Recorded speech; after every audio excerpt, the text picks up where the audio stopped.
we specialize in cloning the genes from the cancer patients and look at the defects. What makes, why these guys got cancer, why not normal guys? So that is the way we find the function of what this cancer protein is doing, and then we develop drugs exactly to intercept what they are doing or to inactivate those ones. So we have, I came from India. My father is a judge, and all my family members are lawyers in the judicial positions. Only our family is different. My older brother, who is about 8 to 9 years older, he became a scientist. And then I looked at him and I wanted to become a scientist. So all along, I directed my studies towards to become a scientist. So finally, I went to a lab, a central lab. There I cloned, not actually cloned, we purified a protein, seminal plasmid, that is antibacterial protein. We published in major journal, and then I applied for postdoctoral fellowship here in USA. And then I was invited by Telegram. Those days we don't have email. This Telegram takes 3 days. That's the fastest mail. So they gave me the postdoctoral fellowship at Yale Medical School. So I went to Yale, spent about 4 years with Professor Sherman Weissman. And that is the time, even Francis Collins, who is the director, and Dr. Rao, we were all working in the same workbench. He became the director for the NIH. But in any case, to make the story short, I went to NCI, National Cancer Institute. That's where we discovered a new gene called ERT. We named it because it's AIDS-related gene. And this gene, and then afterwards we cloned at least 20 novel genes. And you can see our research in readyesp.com. So that's where I described so that all the not so professional guys can see the website and understand what we are doing. Okay? And these genes, namely ERG and other S genes, are involved directly in prostate cancer and even sarcoma. Even sarcoma is pediatric children bone cancer. So we clone from these patients and then show they're nothing but some proteins, abnormal proteins. They switch on the genes. So we want to somehow to stop them to switching on the cancer genes. So we just, what we did is we intercepted with the drugs. Okay, so it looks my time is a little bit up. I will give it to Dr. Hall. It was supposed to be an introduction, I'm sorry. Hi, good morning this morning. See, that's what happens to a professor. You know, that's why we got absent-minded professor. Good evening, and it's a great privilege to be here today. And I'll just give you a glimpse, very short. I'd like to say that I was born and raised in India. And I remember my mom used to tell me, money comes, money goes. But there are two things which nobody can steal from you. One is education, and the other is your character. Like you guys, when I was in middle school, I loved sports. I won a lot of medals. I wanted to go to Olympics. And then afterwards, I wanted to be a service girl. And then I wanted to be an astronaut and fly to the moon. And then I got exposed. My dad was a genius, electrical engineer. So he made me do small research on my science project. And then moving on in high school, I took an ICT course, and then I wanted to be a scientist. So I do have qualifications as a scientist. I moved out of medicine, and my dad's at a hospital. It's one of the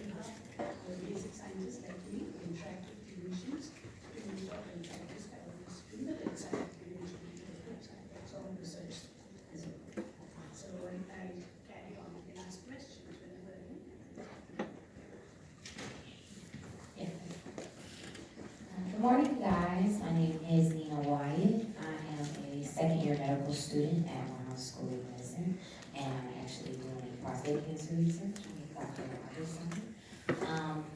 I went to Hampton University for my undergraduate degree, and I got interested in medicine when I was about 13 or 14. So it's good that you guys are getting started early. There's no such thing as figuring out what you like or what you want to do too early. Good morning, guys. Good morning. I can hear you. Good morning. One more time. Good morning. All right, now that you guys are okay. Great. My name is Dr. Beautiful. I am a psychiatry resident at Emory School of Medicine. I'm my fourth year. I'm from Nigeria. Came here when I was about 12 years old. Went to middle school at Salem Middle. Anybody from Salem?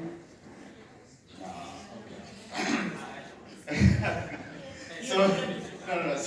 Salem Middle, okay, all right. And I went to 3 different high schools. I went to Stevenson High School for 1 year, 9th grade. And I went to Shiloh High School. Anybody from Shiloh? No? Okay. All right, that's true. Okay. Shiloh Middle School for 10th grade, and then I went to Holy Spirit Preparatory School, which was a private Catholic school for 11th and 12th grade. I went to Georgia State for undergrad and master's, and then I went to Medical College of Georgia in Augusta for middle school. And now I'm at Morehouse working as a psychiatry resident, and I'm in my last year. Nice to meet you guys. Good morning. Good morning. Very nice to see you all this morning. My name is Stephanie Espy. I am not a doctor like these fine people on the stage. I am an engineer. Who wants to be an engineer in the room? Yay. Awesome. So I'm a chemical engineer.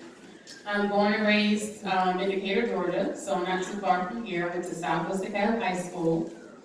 Yay. And then after I graduated high school, I moved to Boston. I went to MIT for undergrad, studied chemical engineering. And then I worked for BP. I got a chance to move to London and do some really cool computer simulation type of work and working with oil rigs in London. And then after that, I went to graduate school at UC Berkeley, so I moved over to California. Got a master's degree also in chemical engineering. I worked with the United States Department of Agriculture while I was doing metabolic engineering to do some gene cloning to get some plants I was working with to make higher quality natural rubber and greater yield. And then I worked for Merck for a while, moved over to New York, and then eventually made my way back to Atlanta where I got my MBA from Emory. So right here on this campus. After I got my MBA, I started a business. I have 3 businesses now, so I'm an entrepreneur. And I wrote a book. So you all should have a bookmark in your hands, and that bookmark is the book that I wrote called STEM Gems. And the book is all about STEM careers. In the book, there's 44 different careers all across the STEM spectrum. And the goal of the book is to expose people like you to careers in STEM so that you can one day go into a career and have some guidance and advice along the way. Especially the young ladies in the room, because you may or may not know that women are underrepresented in STEM careers, especially in engineering. So when I worked as an engineer, I always was the only woman on my team. So it's really important that we get more girls and young women to consider some of these male-dominated STEM careers like chemical engineering and some of the other engineering fields. But very excited to be here and happy to answer your questions. All right, so we're going to open the floor with our first question from one of our scholars. The first question is, have you always had this career in mind from day one, or has your career interest changed along the way? So when I was your age, when I was in middle school and high school, my 2 favorite subjects were math. So who likes math? Awesome. And chemistry. Who likes chemistry? Yeah. So if you like math and chemistry, then you may want to consider studying chemical engineering, because that is essentially what chemical engineering is all about. A lot of math, chemistry. So because those were my two favorite subjects, I've known since about 10th grade that I wanted to be a chemical engineer. Before I had chemistry, I just really loved math. I did like science a lot too, but I didn't really fall in love with science until I took chemistry in 10th grade.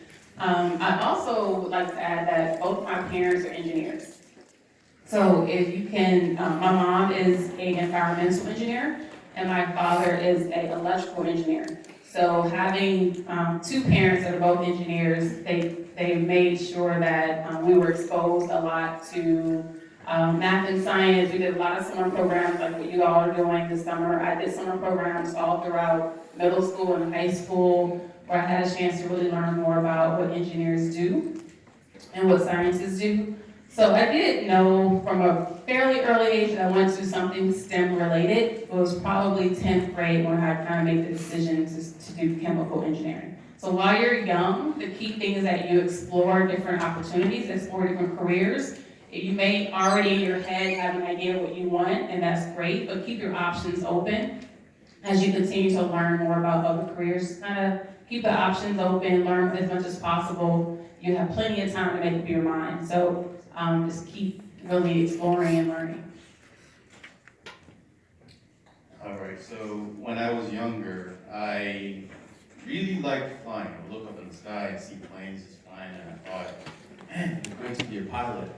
But not with, the really big planes, more so the fighter jets and all of those, the ones that do tricks in the air. You guys know what I'm talking about? Yeah, but then I realized that they kill people, and that's not so nice. So I had to look for a different career trajectory. So I kind of fell into medicine. Have you guys had to do any dissection of frogs or worms? Did you guys enjoy it? No? I hear some no's. Okay. Yeah. It was pretty nasty, but it was kind of cool at the same time. Have you guys dissected a frog? Raise your hand if you've dissected a frog. I wish. Fun fact. So the way the organs are positioned in a frog is identical to the way the organs in the human body are positioned. Like you have one along here, one heart in the middle, and then intestines and all that. It's kind of simple.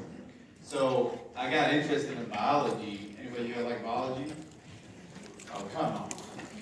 Okay, fine. You can go back to chemistry. Okay, so biology I thought was cool. You get to learn about animals, what makes us tick. How many of you guys think that human beings are also animals? Not all of you?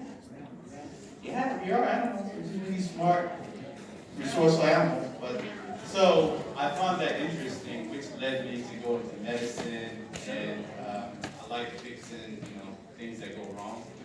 And what better way to exercise that habit or talent than with other people.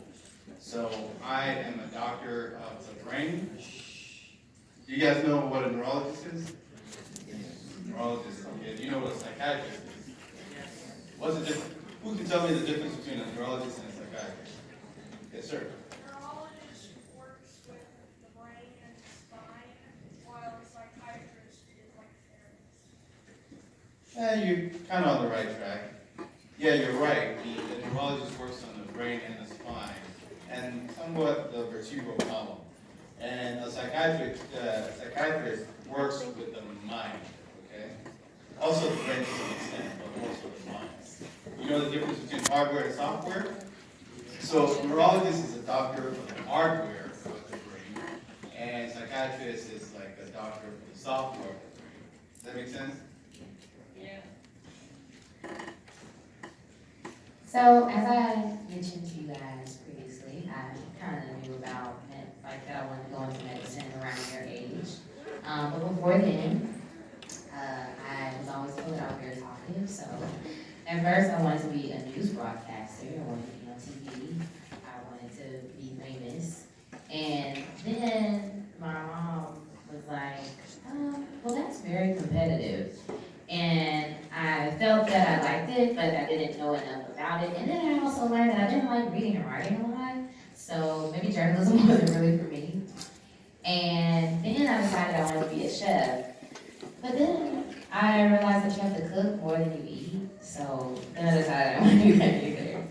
And then when I got to the 8th grade, my dad got really really sick and I didn't know, what was wrong. And my parents sat me down when I was 13 and told me that he had prostate cancer. And I was like, well, I mean, is he gonna die? And they were like, no, he's going through this therapy. It's gonna be very easy. And that was when I was 13. That was about, well, we won't say how long ago that was, but it was a long time ago. And he's still alive, and he's fine, and he's well, and the cancer never returned. But the next year, my granddad actually passed away of prostate cancer. And so I'm trying to figure out if it was such an easily curable cancer, why was my dad okay but my granddad wasn't? And so that's how I got into urology. And so I shadowed my dad's best friend, who was his urologist when I was in high school, and I loved it. And my dad kind of has always told me, if you love what you're doing, you'll never work another day in your life. So if you really enjoy and love any field or whatever it is, it'll always be beneficial for you.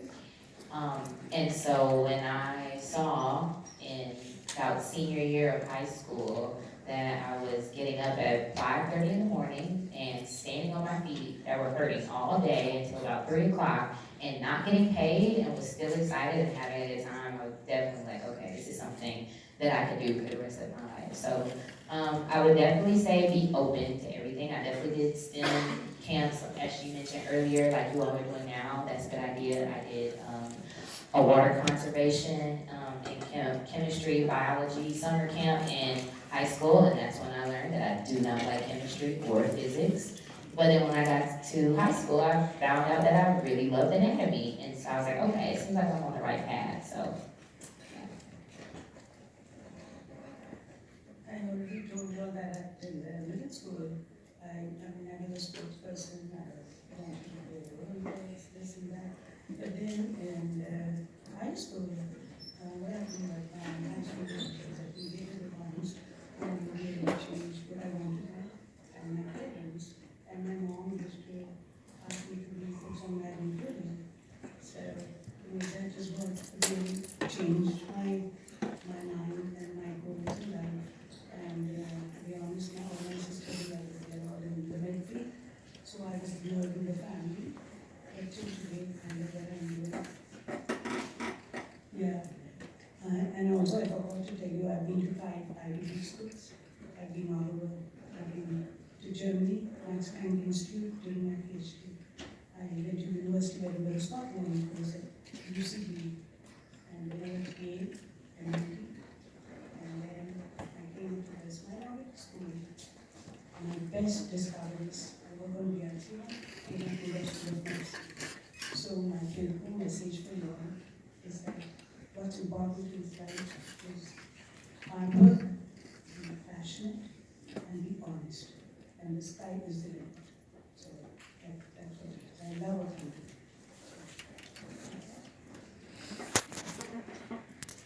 So, as I told you, my brother was my guidance, I thought. So I asked him, what should I take major courses? He said, maths, physics, chemistry.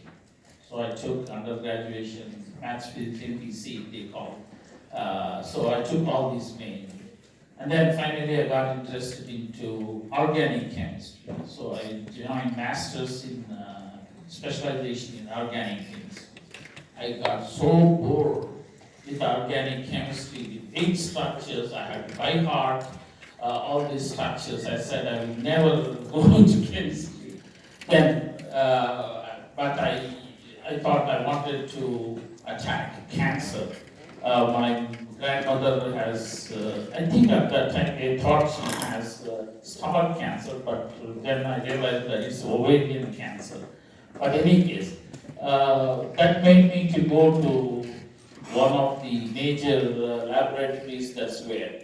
Then I realized none what I studied, maths, physics, chemistry, doesn't come into play at all. I had to learn once again the basics of biology all the way from the beginning. So molecular biology of gene, that is the book I went in and studied and became, after 1 year after my PhD, then I realized, oh God, I can understand what this cell means, what it is doing, and it is so exciting. So that changed the whole thing. I started working 20 hours a day, not that my PhD advisor wants us, but he is such a nice guy. He excites you so much that he thinks that you are going to about to get Nobel Prize in next year. That is the way I got excited. That way we worked. And by finally, I got some great papers. So what matters is, no matter what you study under graduation or post graduation, finally once you know what you want to do, you can go ahead and then achieve that. All right, thank you. So next, we're getting ready to open it up to scholars for individual questions, and then we will have one more closing question. So if there are any scholars who would like to ask any of our panelists a question, please come over and meet Ms. Hare.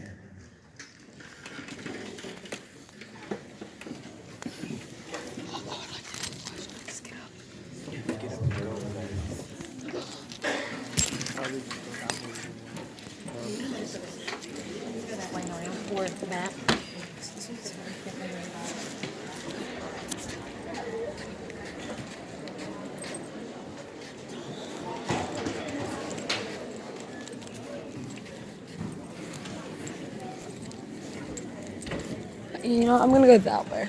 That'd probably be easier. They told me to just go around this way. Thank you.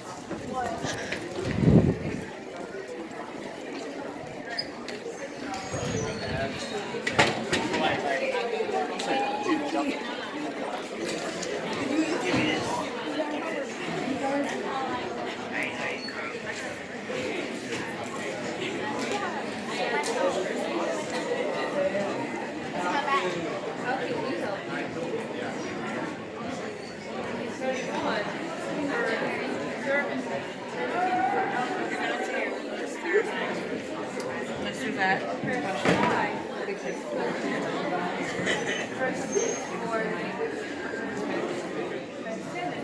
Thank you, sorry, my bad. That's fine.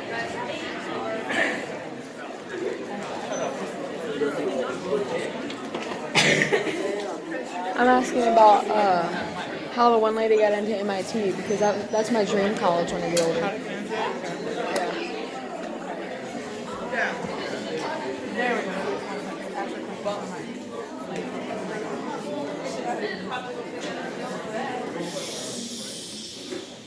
What was the process of finding the ERG gene in cancer?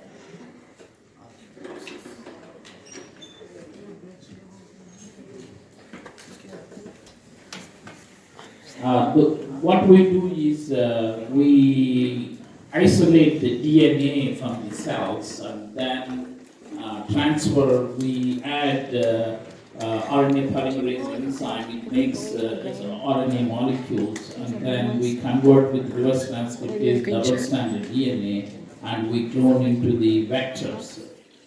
That is the way we clone the ERG gene.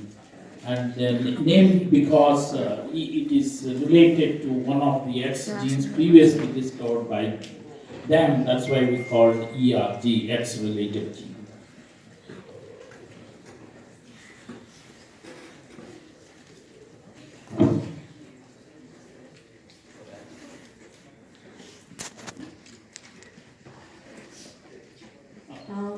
So Yeah, go ahead. whenever you failed over and over again, how did you cope with it to find your dream job? Like, did you ever have doubts once you failed, or did you feel like you would never be able to find your dream? Okay, you failed exams or? Failed in like life? Like, Ever felt like you're it's a great question. I have all along tried very hard to be good ranks or top ranks. So whenever I get a fantastic rank, I will show my parents. Otherwise, I never showed my progress report. So finally, when I came to high school, my school was not a great school. It's a public school, and somehow I made in the first ranks there. So I thought I'm a fantastic, intelligent guy. And when I applied to colleges, I actually applied only one college because I was thinking I'm the best student. But nobody, I mean, those guys never called me for interview. I was shocked. And that's the only college I applied. And then I had to run and go and meet the principal, and finally somehow the second interview they interviewed me and they gave me the undergraduation position. But in any case, that is the biggest disappointment. But because I joined a great school, first year, I never came to, my ranks are 20th rank or something like that, and everybody else, because you are competing with the geniuses sitting there next to you. So by the time third year came, 3 years I was struggling. I came in the third rank, not even the first rank. But when I went to PhD, he asked me, hey, what is your rank? I said, he said third rank, I thought it's less. But he asked, how many people are there? Then I didn't realize, I never counted. Then he said, maybe 100,000. He said, wow, you're good. So it's like that. It changes your thing. But all along, I struggled to come the first ranks. Ms. Espy? Ms. Espy? What's the difference between chemical engineering and the other engineering fields? Well, you should read the STEM Gems book and you'll learn all about the differences. But there's if I had to define engineering, I would define engineering as solving problems, right? So when you think about the subspecialties in engineering, there's chemical, there's electrical, there's nuclear, there's aeronautical, there's mechanical, there's so many different types of specialties within engineering. And they all are similar in that you're solving a type of problem. The difference is the skill set that you have to solve the problem. So obviously in chemical engineering, you need the chemistry. And in electrical engineering, you need more physics. In nuclear, you need a lot of physics as well, but maybe a subspecialty of physics than maybe in electrical.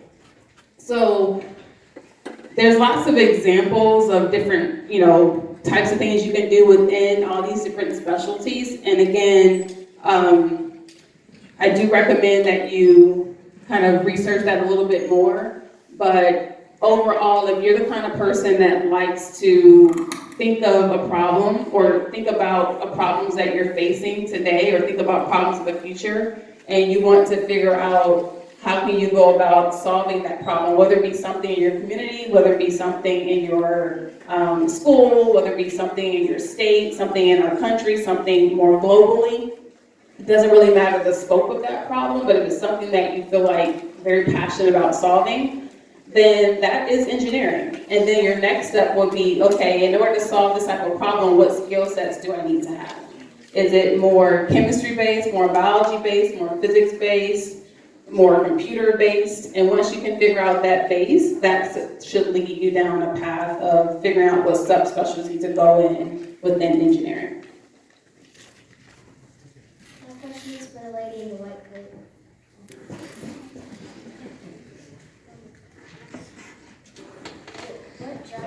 The job that you like the most, did it turn out being your longest one that you liked? The job that you decided, was it the longest one that you liked? Yes, so far, because that's what I'm trying to do with the rest of my life. I'm actually still on the path. A lot of the other jobs that I thought I was going to enjoy have much shorter paths to get to them. And this is actually the longest one. I'm actually still in school, and I have 3 more years left. And then after that, I'll have 4 to 5 years of residency, which is like working, but still being in school at the same time. So it's a long path, but that's why I said you have to love it, because it's definitely worth it in my opinion.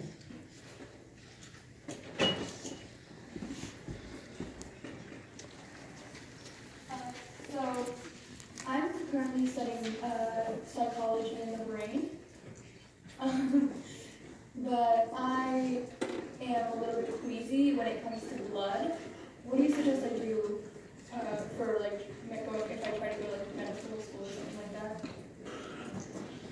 That's a very good question. Any field in medicine, and there are numerous specialties in medicine. To get through med school, you have to go through anatomy. To get your medical degree, your MD, you have to go through anatomy. And oftentimes that does involve, dissection. It's kind of like what I talked about with the frog, only this time with, cadavers. And, there are numerous people that have been through medical school with, they don't like blood. And they've survived it because they were planning on going into a specialty that doesn't require dealing with blood. You say you like psychology, well, I'm guessing so the difference between psychology and psychiatry is psychologists, while they are doctors, they are PhDs. Psychiatrists are MDs. So psychologists go to get a PhD in psychology, and they do talk therapy.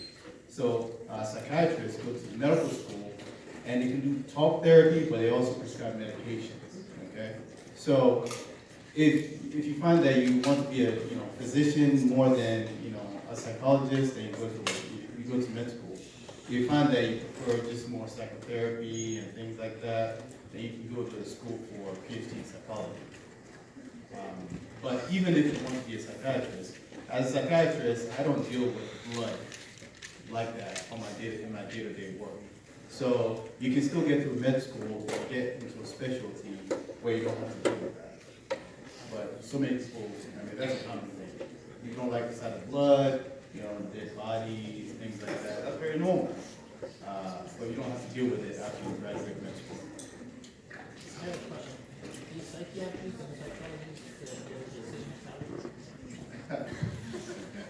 No. I'll just leave that. So for the women in male-dominated careers, has anybody told y'all that y'all couldn't do what you wanted to do because of your gender, and how did you take it? So no one's ever said that I couldn't do it outright. Like no one's ever said that to my face or, has told me I couldn't do something.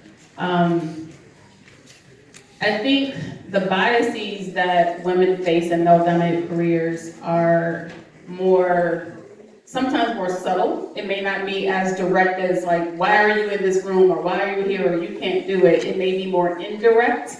You may be, ignored, or you may have people speaking over you where your voice is not being heard. Maybe you said something, but someone else did the same thing, but they listened to the other person and not you. There's like little subconscious, and a lot of the things are unconscious. Like sometimes they don't even